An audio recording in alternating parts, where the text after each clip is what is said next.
Dale wrote to me asking about building a Nikon DX lens system from scratch, and he asked that I use the perspective of someone who wants to work and make money with their camera in a variety of ways. So I put myself in Dale's shoes, thought about some of the DX gear that I have and some that I don't, and I came up with this short list, and even the sequence that I would purchase the items. Keep in mind, this is my list.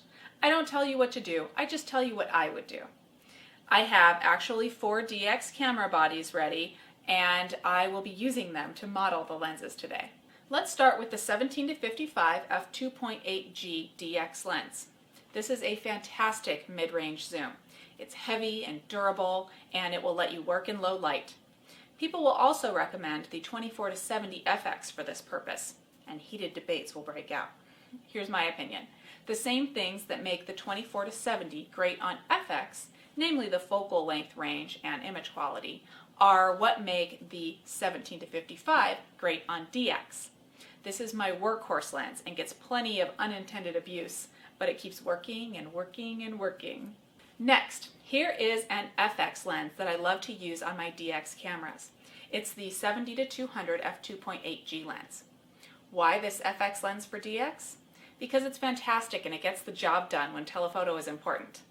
Like the 17-55, it's built like a tank. It will get you to f2.8 and also telephoto, which is a great combination, but it's also an expensive combination. If you're working from a distance in a church or an event hall and there isn't much light, this 70-200 is a necessity. When you really want to go all out, you can actually add a teleconverter. Nikon has a few of these available at a few different magnifications. Mine is a 1.7x.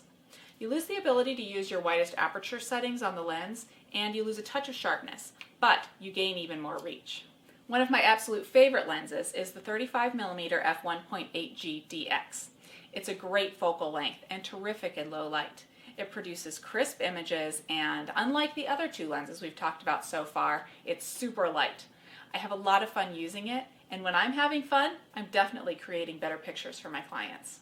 Similar to the 35mm is this 50mm f1.8G. This is an FX lens, but is great on DX as a short telephoto, and it has the same great qualities as the 35mm, but with a little more reach. It can be an awkward focal length on DX for photographing small groups of people, especially if you're indoors and don't have a whole lot of room, or if the room is crowded with a lot of people. I tend to use mine outdoors, but I also use it quite a bit in the studio. If you're doing architectural or landscape work, you might want an ultra-wide too. For DX, Nikon makes a great 12-24mm lens. I don't have one, so let's just pretend this is one.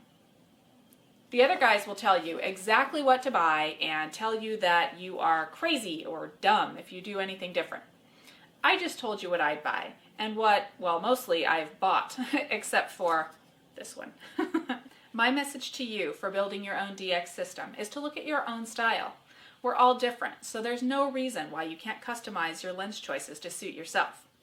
It is important to understand, though, the differences between lenses, like why the fixed aperture lenses are better in low light than the less expensive variable aperture lenses. But the final choices and the budget are your own. Not interested in working with your camera? I've got another video in the works on the lenses I use when I'm out having fun with my camera.